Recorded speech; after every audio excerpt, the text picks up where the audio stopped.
I have had so many people ask me, Shappy, what is the best accessory that I can be using in Rise of Kingdoms? And there have been a lot of videos that people have made on this, but today I'm hoping to give you guys a clear answer as to what accessories you should be investing in and what you shouldn't. Join me to learn more.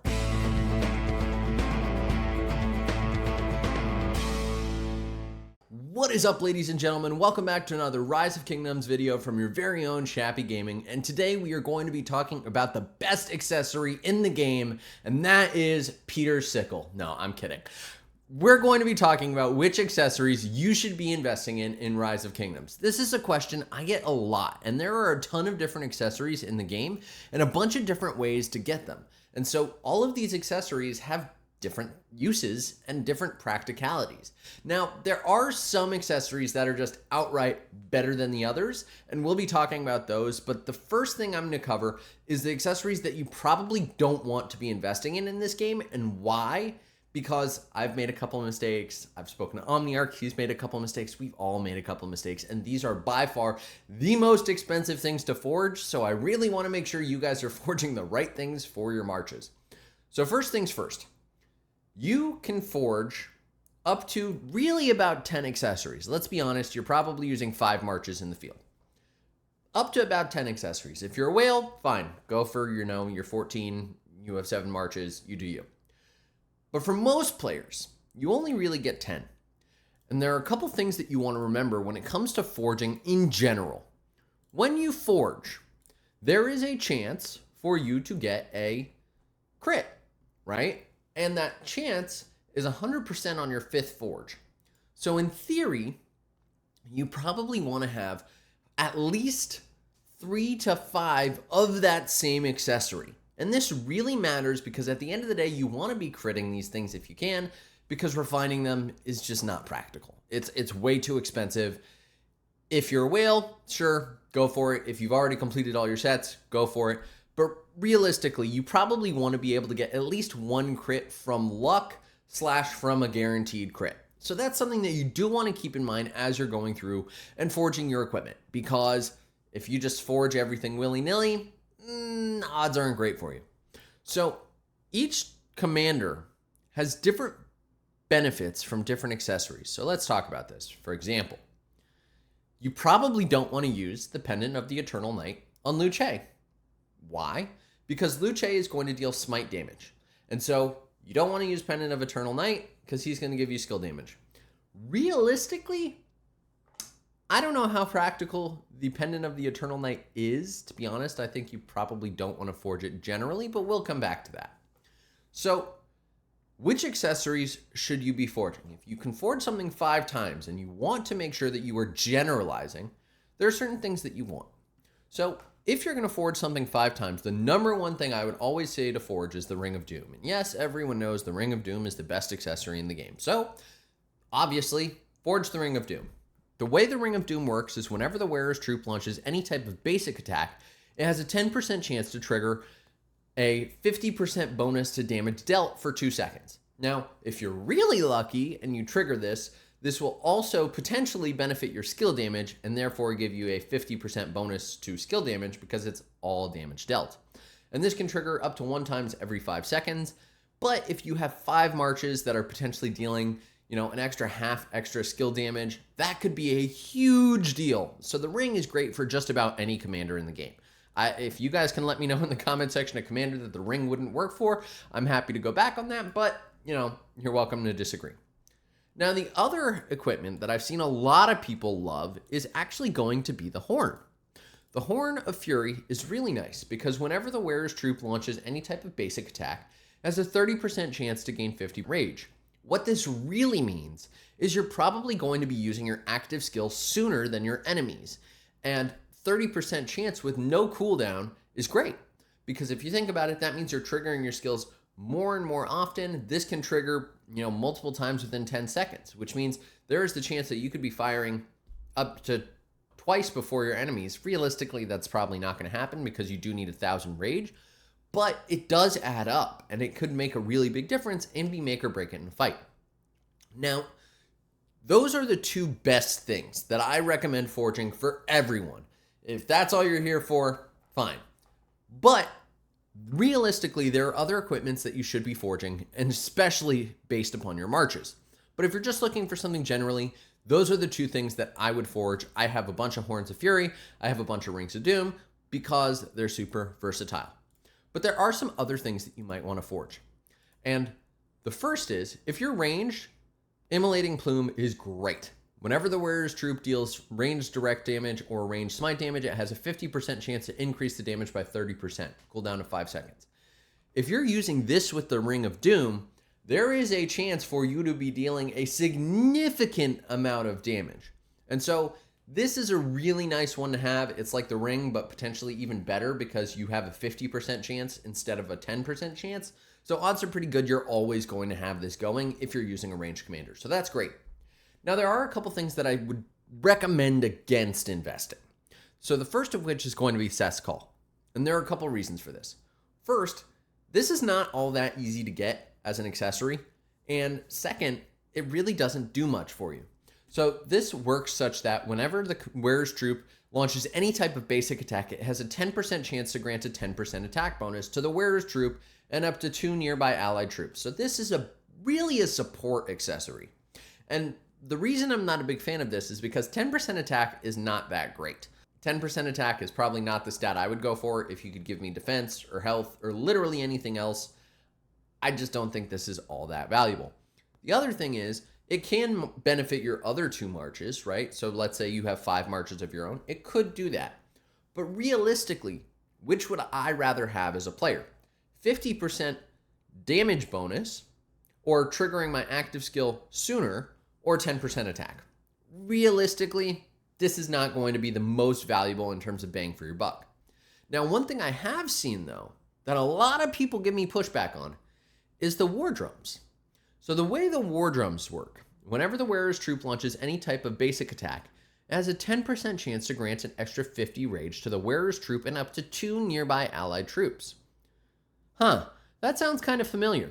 If we look at the horn, you have a 30% chance to gain 50 rage for just you. Now, what's interesting is I would argue that the war drums are actually probably going to be more valuable to you if you have multiple marches in the field, because that 10% chance instead of a 30 is not great, but because this is buffing multiple marches, if you have 3 war drums, guess what? You kind of have a 30% chance of it triggering anyways, and you can be buffing all of your different marches. So the war drums are actually really good, especially if you're going to have 7 marches. This is one of those that I would really consider if I'm going to be investing in multiple marches that I expect to stay in the field. So war drums is a really good one to have. Obviously, if you're rallying, I wouldn't use this. I would probably use the horn over the war drum. Same if you're a garrison lead. But if you're just a straight field fighter, the war drums are underratedly good, and I would probably consider them. Now, there are a couple others that I would not go for. So the first is going to be Mora's Web. Whenever the wearer's troop launches any type of basic attack, it has a 30% chance to reduce the target's defense by 4% and the march speed of the target's cavalry units, note cavalry units, by 8%. Stacks up to 3 times and each stack lasts for 3 seconds.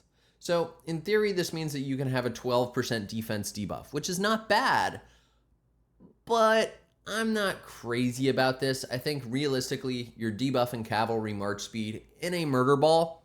The cavalry aren't going anywhere. They're probably fighting to the death.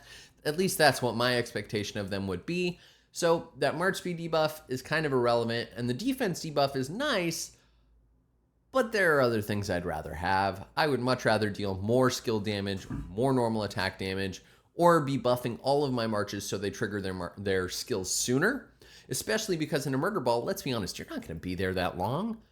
I don't think this is such a great buff.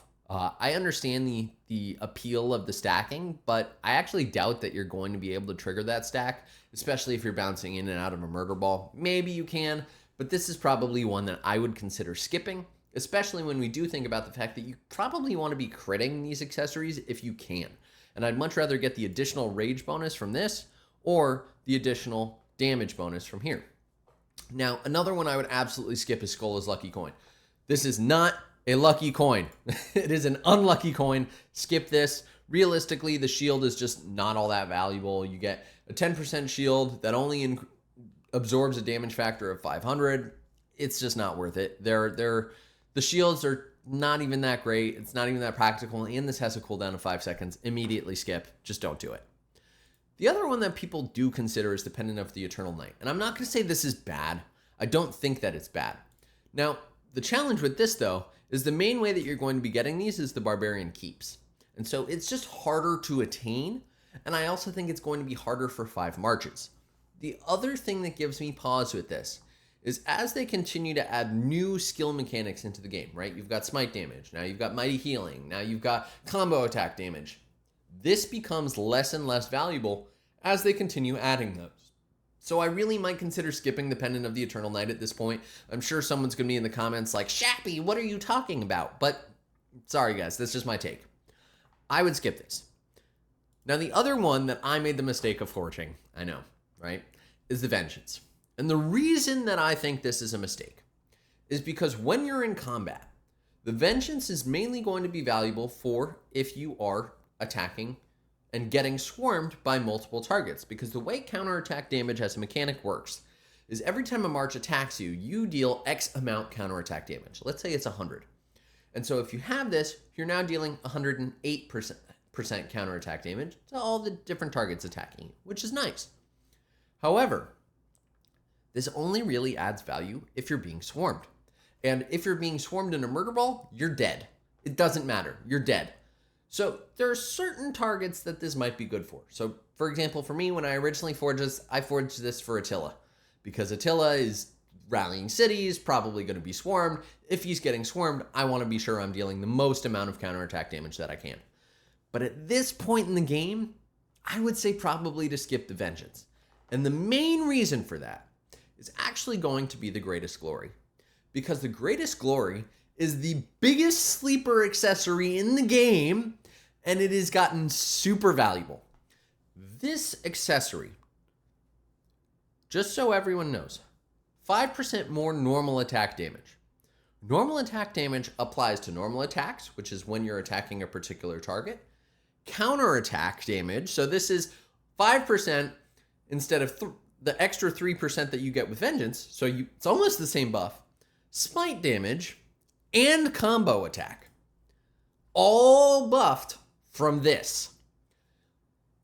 Why would you ever forge the Vengeance, which gives you 8% counterattack only, when you could be forging the Greatest Glory, which gives you 5% normal damage all the time, which also will benefit you when you're not being swarmed. Because again, Vengeance is only really more valuable when you are being swarmed, because what's happening here is you're getting a 5% bonus to your normal attack damage and a 5% bonus to your counterattack damage. So you're actually getting, if we went by our same analogy of 100, you're getting 110 instead of 108 on that particular target. So this is incredibly valuable, and honestly, I would say it's a must-have for Luce. If you're running Luce with Wallace, I would absolutely 100% go for that accessory. Now, I have seen people ask, well, should I use the horn on Luce? I would say probably not, because his expertise already gives you a 25% chance to launch an extra combo attack, which again is going to be giving you that 5% buff on combo attack damage. And you're going to get 1 basic attack worth of rage, which is kind of the same thing as the horn. Also, if you're running him with William Wallace and you've got the smite tree, you don't need that extra rage anymore. It becomes less valuable. Now, the other thing is, you are dealing smite damage. And so you're actually getting a 5% bonus to your smite damage in addition to your normal attack damage. So Greatest Glory, as you guys can see, is probably one of my favorite accessories. I think it's the most underrated accessory in the game. If you're running infantry marches, forge this. Honestly, even if you're not running infantry marches and you just want to be lasting in the field, this is a really good accessory to forge. I don't know if it's the same level as the ring and the horn, but if you're running infantry, this is the one to forge.